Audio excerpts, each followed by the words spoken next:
I'm Ivy Reynolds, 36 years old, working in corporate auditing in Denver, Colorado. That evening, I drove back to my parents' house after being invited for an important family discussion. Despite a lingering unease, I returned to the quiet suburb where I grew up. A street lined with amber maples in early fall, where my family's gray-blue wooden house stood still, untouched by time for the past 2 decades. In the kitchen, the bright ceiling light reflected off the worn oak dining table where my parents, Walter and Caroline, sat across from each other. Next to them were my 2 younger brothers, Mason and Dylan. The 31-year-old twins were unemployed, still living at home, constantly defended by my mother with her go-to phrase, "They're just finding their path, honey." The smell of pot roast and garlic bread drifted from the oven, stirring memories of childhood dinners, back when I thought this house meant belonging. But something in the air tonight felt as heavy as stone pressing on my chest. Asian.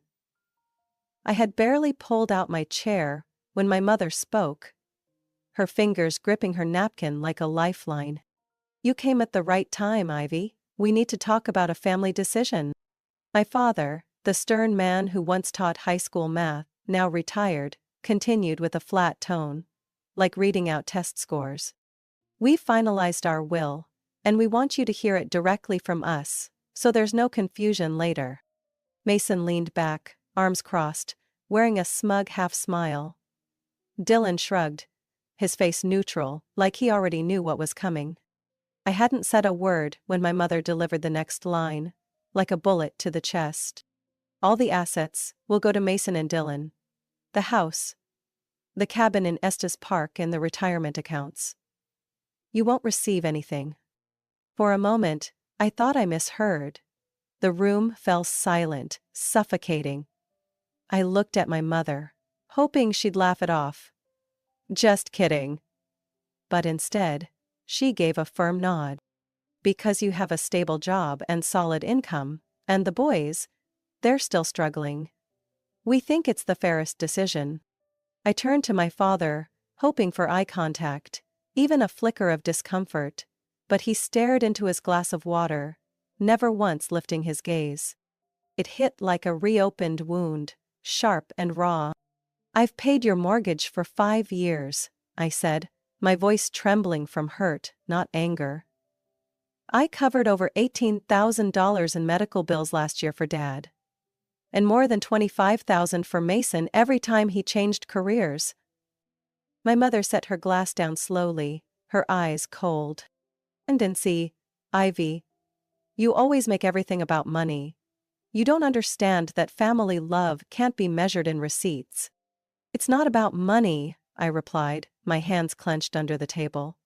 "It's about fairness, about showing up every time you needed me, only to be treated now like I don't exist." Mason laughed, the kind of laugh that belongs to people who've never had to carry anyone but themselves. "You just liked playing the martyr, and now you're upset no one's giving you a medal?" Dylan chimed in, grinning. "Maybe you thought if you threw enough cash around, they'd love you like some sitcom ending." Dream on. I turned back to my parents, waiting for them to intervene, to scold them. But silence. And in that silence I understood. I had no place in this family. Not if I wasn't paying for it. I took a deep breath, my chest tight. "If that's your choice," I said, unnervingly calm, "then I have one too." Mason raised an eyebrow, smirking. "Whether you gonna sue us?" I stood, sliding my chair back to the table. "From now on, don't expect a thing from me, not a cent, not a call, not a second chance." Then I walked out of that kitchen, past the simmering pot roast, the blinding overhead light, and 4 stunned faces too frozen to respond. No one stopped me. No one called my name. Only the sound of the door clicking shut. Final, deliberate, and without regret. I got back to my downtown Denver apartment just after 8 p.m., my heels tapping sharply against the hardwood floor in the silence. Without even taking off my coat, I headed straight to the dining table and opened my laptop.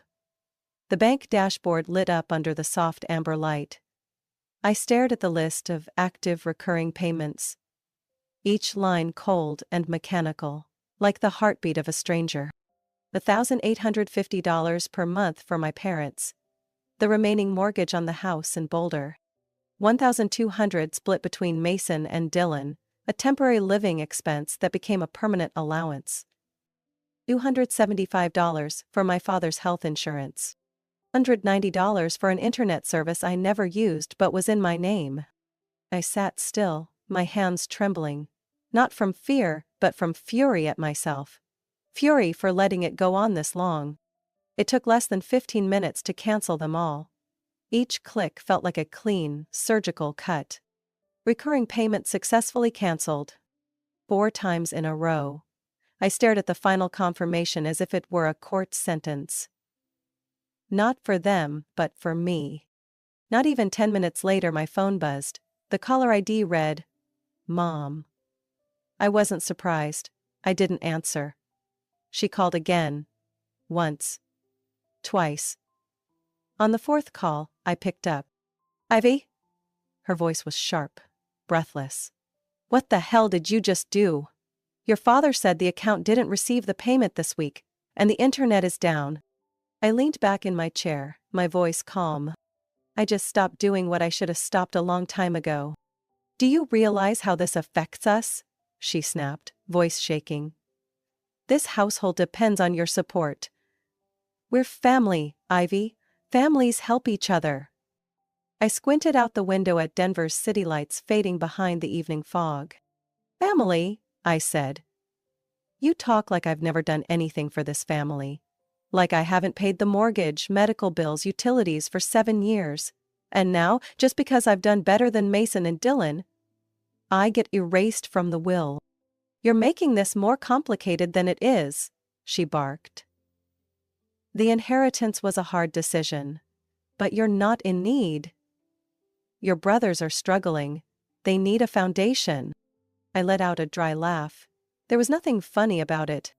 If I'm not in need, why does the entire house rely on my money to stay afloat? If money doesn't matter, then let Mason and Dylan pay the bills. The other end went silent. I knew that silence, not guilt, but being cornered with no response. "Ivy, you've become cold. This isn't the daughter I raised. You never really saw me, Mom. Just the credit card with my name on it." I ended the call, no waiting for her reply, no hesitation. 30 minutes later, Dylan texted. "Cut the internet? You trying to get us kicked out?" 1 minute after that, Mason messaged. "What game are you playing? This isn't funny." I didn't reply. I deleted both texts. Then the screen lit up again, with a bank notification. My mom had tried to withdraw from the joint account I set up years ago to cover Dad's medical bills. An account I had just emptied and permanently closed. I had finally done what I never dared. Closed every access point. I stepped onto the balcony, looking down at the stream of cars below. Denver buzzed and glowed as always. But inside me, for the first time, was silence. Not the kind that isolates, but the kind that frees. Another message chimed. I didn't check it. I closed my eyes and let the October wind push through my hair, stripping away years of burden. I was no longer the reliable daughter. The one who always did the right thing and paid the price for everyone. I was no longer the pillar propping up a so-called family duty, when what they really needed wasn't me, but my wallet. That night, I slept deeper than I had in years. No nightmares. No waking at midnight. No weight on my chest.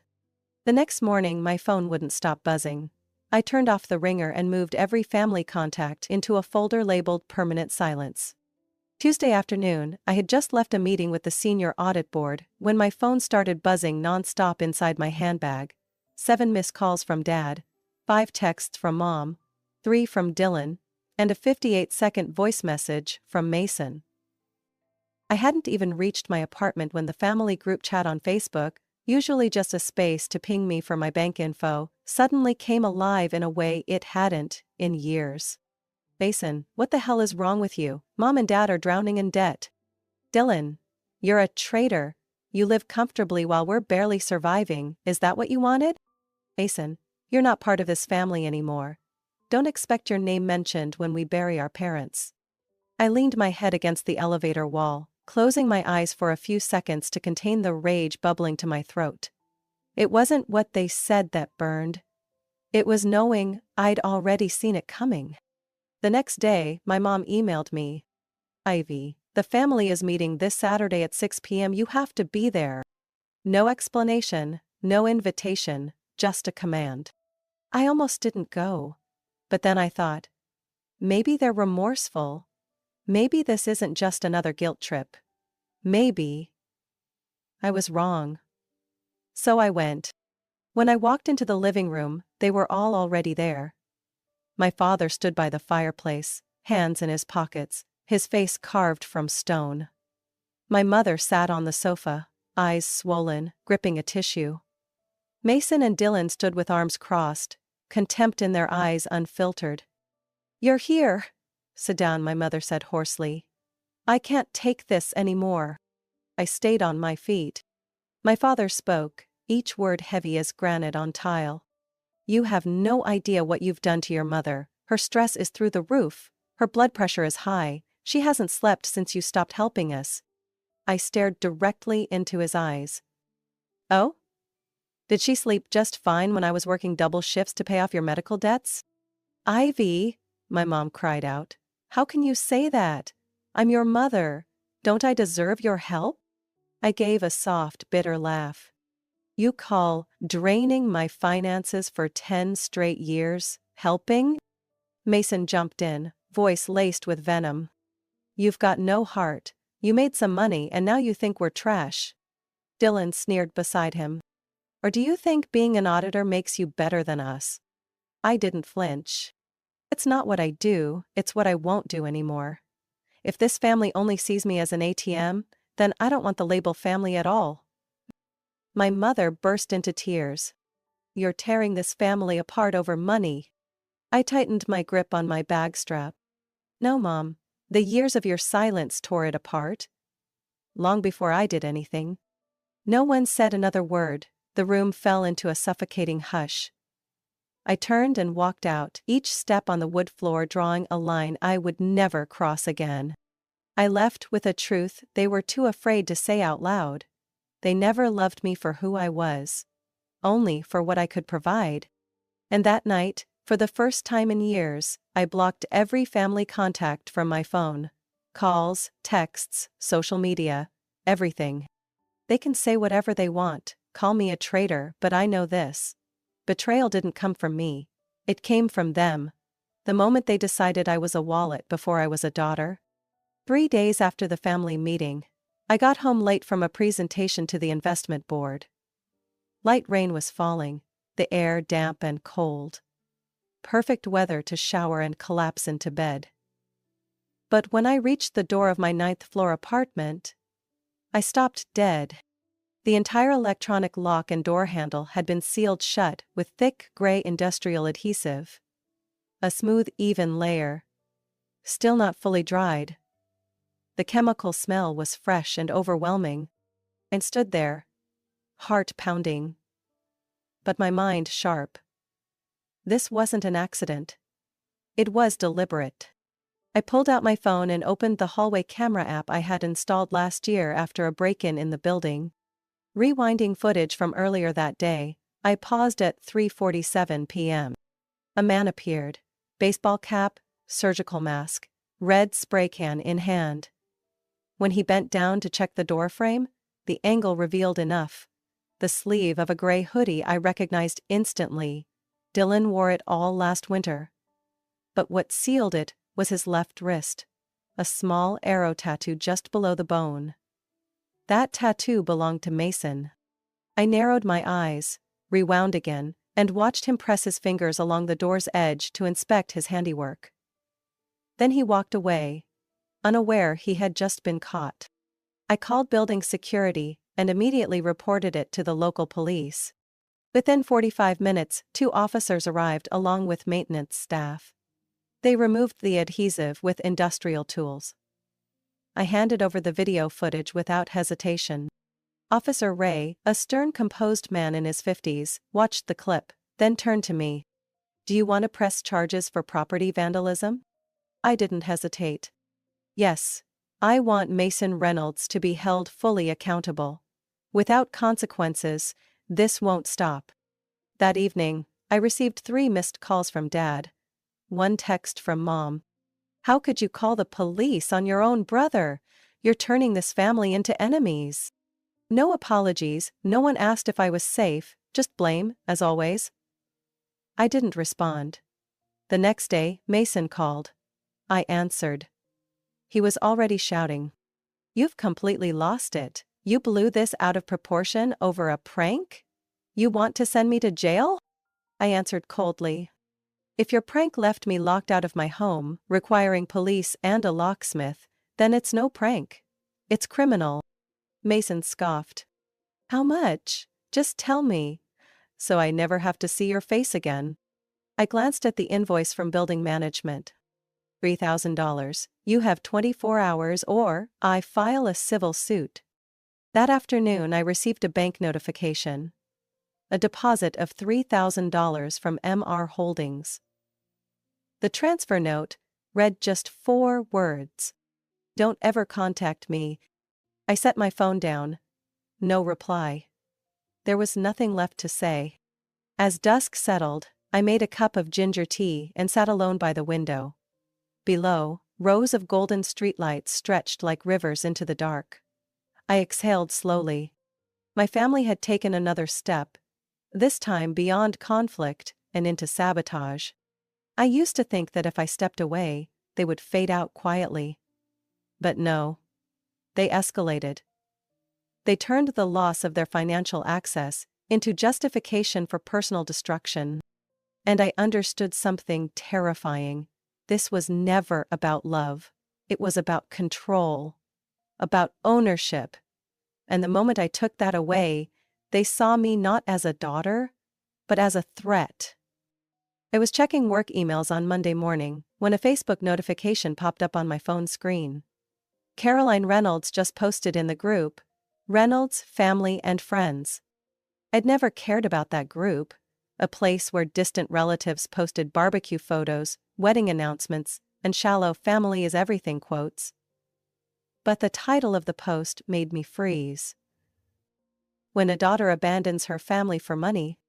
I tapped in. Of course it was my mother. A long, emotionally worded post. Careful not to mention my name. But everyone would know exactly who she meant. It breaks our hearts when the child we raised turns her back on us during hard times. We never asked for much. Just a little help to keep the house, to afford my husband's medication. But she has a career, money, and a frozen heart. Below were dozens of comments from relatives, neighbors, and Mom's old high school friends. "Kids today are so ungrateful. I've known Ivy since she was a baby.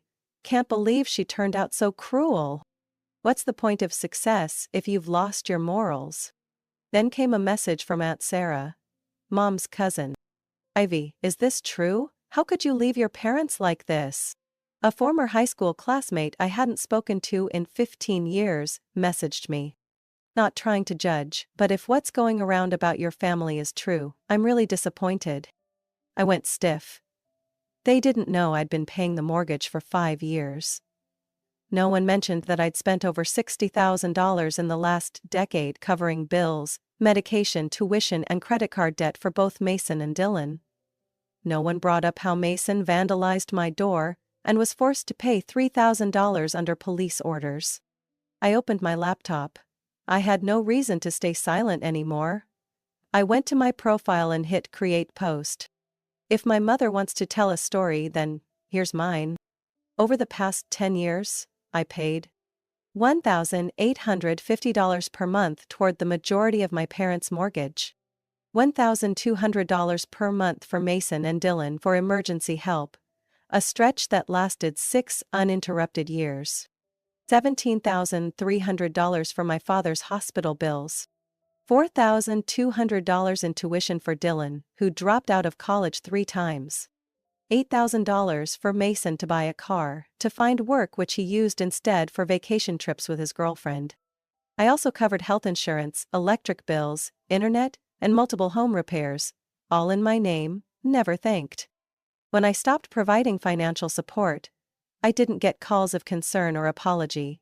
Just threats, insults, and more recently, vandalism by Mason that forced me to involve the police and demand a $3,000 settlement. I've never rejected love, but I refuse to be used. Family is not a place where one person is drained dry so others can live in comfort. If you call what I've done ungrateful, then ask yourself, who never once showed gratitude? I hit post. In less than 2 hours, the post had over 60 shares. Comments poured in. Some still sided with Mom and scolded me. But to my surprise, many previously silent relatives started asking questions. I didn't know Ivy contributed that much. If what Ivy said is true, this isn't as simple as Caroline made it sound. Then came a private message from Aunt Daisy, the one relative I always loved most. You don't owe anyone an apology. I've known for a long time, but I was too scared to speak up. You did the right thing. That night, Mom called. I answered calmly. Ivy, what did you just do? The whole family's in chaos. I told the truth, and if the truth embarrasses you, that's because you chose to shame me first. She paused, then her voice dropped cold. You're tearing this family apart. I smiled, not bitter, just tired. Mom, the family didn't fall apart because I spoke. It broke when you chose to bury the truth just to earn more pity. After that post, my phone went eerily silent. No more endless messages from my mother. No missed calls from my father. No sarcastic jabs from Mason and Dylan. The family group chat, once buzzing with daily notifications, now displayed a single gray line. Ivy Reynolds was removed from the group. I thought I'd feel empty. But I didn't. Not this time. Instead, I felt order. No more late-night calls asking, "Can you cover the electric bill this month?" No more weekend mornings starting with, "Mason's unemployed again." Or, "Dylan got dumped, he needs a few weeks to rest in Florida." The quiet in my apartment no longer felt like loneliness. It felt like freedom. I returned to work with a clarity I hadn't known in years. No more mental juggling between client audits and wondering whether my parents could afford their insurance premiums. Every thought now pointed in one direction. Me, and my path forward. 3 weeks later, during a mid-quarter review meeting, our executive director asked me to stay behind after everyone else had left. She closed her laptop, peering over the rim of her half-fame glasses. Ivy, I'll be blunt. You're the only person on the team who hasn't missed a single deadline in 3 straight quarters. I nodded quietly. And your handling of the Valora financial restructuring? They signed a 3-year retainer with us. That's never happened before. I still didn't say a word. I've never been the type to brag. Oh, starting next month, I want you as our new regional audit director for the Northwest. Your salary will be adjusted accordingly, but I'll need an answer within 48 hours. I stood, shook her hand. I won't need 48 hours, Ms. Collins, I accept. That evening, I opened a bottle of red wine, one I'd been saving for years, never quite feeling like I deserved to celebrate. I stood on my balcony as the first chill of autumn brushed my face. The Rockies loomed faintly in the distance. The city below still buzzed, but within me, peace. For the first time in years, I celebrated a win without hiding it, without bracing for the inevitable message from my mother. Congrats, but can you help Dylan with his car insurance? No more but. No more strings attached to every step forward. This success was mine, fully, unapologetically. I set down the glass and walked back inside, opening my personal email. There was a message from an unfamiliar address. An old college friend, now an advisor for a nonprofit. She wrote, I read your post about your family. I never knew you'd been through so much, but the way you wrote, honest, grounded, never blaming, made me wonder. Would you be willing to share your story in a panel on women and family pressure in American culture? I read the message twice. Part of me wanted to say no. After all, silence had been my safety for years. But I'm not there anymore. I typed 2 lines. I'd be honored to speak. I know I'm not the only one who's lived this. When I hit send, I didn't realize this would be the first time my story was truly heard, not as a tragedy, but as a declaration of the right to live for myself. I booked a ticket to Florence on a November morning, just as the cold had swept through Denver and the first snow still lingered on the rooftops. The flight lasted 10 hours, with a layover at JFK, then straight into Peretola Airport. I didn't tell anyone, didn't pack expectations. I only knew I needed to stand somewhere no one knew my name. The city revealed itself with blazing red roofs, cobbled streets, and church bells chiming like the soul's internal clock. I rented a small apartment near Piazza Santo Spirito, where the balcony faced a stretch of honey-colored domes glowing in the afternoon light. On my second evening in Florence, I sat in a quiet café called Café degli Artisti. It was a modest place, hushed, filled only with the dense scent of espresso and the sound of pages turning at the next table. I was scribbling a few lines into my notebook when a soft male voice came from across the table. "Excuse me, is this seat taken?" I looked up. A man in his 40s, tall, with chestnut hair tinged with gray at the temples, wore a tweed coat and held a hardcover book. He smiled. "Go ahead," I nodded. He pulled out the chair, sat down and opened his book, but didn't read. After a moment, he said, "I'm guessing you're not Italian. But the way you watch things, it's like you've been here a while." I let out a soft laugh.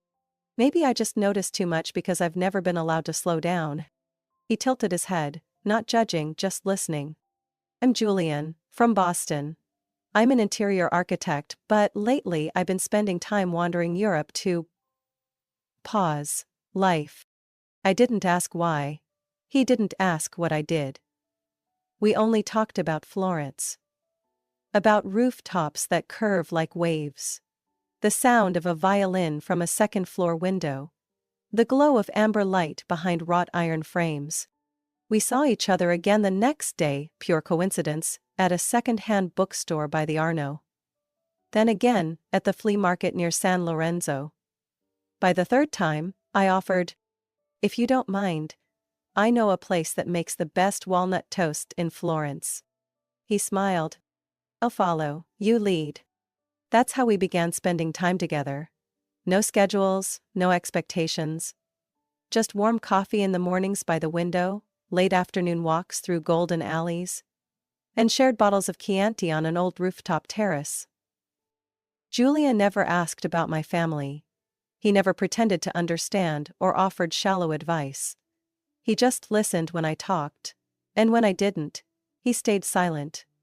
The kind of gentle silence I'd never known before. One evening, as we sat on the steps of Santa Croce, I said without thinking, "I used to believe that if I gave enough my family would finally see me. But in the end, they only saw what I brought, not who I was." Julien turned toward me, eyes softening. "Maybe it's because they only knew how to love what they needed. And you're learning how to love yourself without needing a reason." I looked up at the Florence night sky. Deep black, starless. But beneath it, the entire city shimmered, as if lit from within. I returned to Denver after 3 weeks in Florence, feeling as light as if I'd just shed an old skin that had clung to me for far too long. I restarted my work routine, but this time, not to prove anything to anyone. This time, I was investing in myself. I had quiet mornings, unhurried evening walks, and a reading list no longer interrupted by desperate text messages. One morning in late December, just as I was making coffee, my phone buzzed. A message from Lori, my distant cousin on my mother's side. It was a single line. "Ivy, you should know. your parents are working night shifts at the warehouse in South Aurora." I froze for a moment, coffee still tilting in my hand. I didn't respond right away. By noon, another message came in. This one from an old college friend of Dylan's. "He's working part-time at a car wash. Got kicked out of his apartment for not paying rent." I wasn't surprised. And strangely, I didn't feel hurt. I knew why they ended up that way. They never learned to stand on their own feet. For years, I had unknowingly become their crutch, one they never wanted to let go of, until I pulled away and they fell. Not because I wished for it, but because I couldn't live forever under the weight of borrowed gratitude that was never returned. That evening, I pulled a red card from my drawer. "This Christmas at Ivy's place. Only for those who know what real love means." I sent it to a small group of friends, and one relative I still stayed in touch with, Aunt Beth. Aunt Beth, my mother's younger sister, was the only one who quietly reached out after my article went public. "You didn't do anything wrong. I always saw how they used you." But I never had the courage to say it. On the afternoon of December 24th, she was the first to arrive. She brought a tin of ginger cookies, a bottle of warm apple cider, and a hand-knit wool bracelet. "Did you know this is the first Christmas invite I've received since 2012? I smiled and placed a hand on her shoulder. "Then we'll make this one count." My friends trickled in after that. Co-workers, neighbors, 2 college classmates. No one mentioned family. No one asked who I was angry with. They simply brought food, kind wishes, and the most precious thing of all, their presence, given freely. We had dinner around the long wooden table, candlelight casting shadows on the walls. There was laughter and moments of silence that didn't feel awkward. A little neighbor kid crawled into my lap and asked, "Miss Ivy, do you have any family?" I nodded, then pointed around the table. "This is my family." Later that night, when most had gone, Aunt Beth and I stood on the balcony, watching soft snow begin to fall. "Still no word from your mom?" she asked. I shook my head. "And I'm not hoping for any." She didn't lose touch. She chose silence. And I'm choosing not to open that door again. She didn't say anything more, just gently squeezed my hand. I stepped back inside, looking at the cleaned-up table, chairs neatly pushed in. No noise, no chaos. Yet my heart felt full. Every space in me, once reserved for waiting, had been filled by people who truly saw me. I don't know how my parents or my siblings will get through this winter. I don't know if they'll resent me forever. But I know one thing for certain. I don't owe them any salvation. Lived for them for far too long. Now, I choose to live for myself. And that was the first Christmas gift I ever gave myself. The gift of peace that needed no permission. January in Denver usually hits like a slap, sharp, cold and unforgiving. But this year, something about the air felt softer. Not because the weather was milder, but because my mind wasn't bracing itself for another guilt-laced call or a manipulative message wrapped in the word "fam." I woke up on a Sunday morning, with sunlight cutting through the curtains, casting a glow on the bookshelf where I kept the only childhood photo I still owned. Me at 8, sitting alone under the maple tree behind our house, clutching a frayed cloth doll. No one else in the frame. I hadn't noticed it then, but now it was painfully clear. I had always been there, alone. Even in a house full of people. Everything changed the day they removed me from the will. At the time, it felt like the cruelest kind of rejection. But now, I see it for what it was. The first honest thing they had ever done for me, and strangely, it was a gift. A gift called freedom. Because only when I was no longer expected to be anything for them was I free to be everything for myself. I'm no longer the daughter who has to open her wallet to be heard. No longer the sister who absorbs everyone's failures. No longer the child who was never allowed to be fragile. I am Ivy Reynolds, 36, living alone on the 10th floor, with a job I love, a few good friends, and a peace I once believed only existed in movies. I spend my evenings with books, paintings, and pottery classes. I take weekend walks with Aunt Beth, and sometimes cook dinner for the elderly neighbor downstairs. I don't do it to be seen. I do it because it fills me up. One late afternoon, while finishing a project report, I received an email from Julian, the man I met in Florence. "I'll be in Seattle soon for a design project. If you happen to be around, let me buy you a coffee. Just coffee, no expectations, just like Florence taught us to live." I stared at the words and smiled. I didn't know yet how I'd reply. But I did know this. I was no longer afraid of connection. Because now, I was strong enough to choose. And I would only keep what didn't demand sacrifice as proof of worth. Family, I've learned, isn't always tied by blood. It's made of people who make you feel lighter in their presence. Who don't use love as leverage. Who see you and stay. I used to think that if I tried a little harder, stayed a little quieter, gave a little more, they would accept me. But the truth is, love shouldn't cost you your sense of self. I'm no longer waiting for anyone's approval. I don't need thank yous. I don't need apologies, and I definitely don't need an invitation to return. I closed my notebook, stood up, and stepped onto the balcony.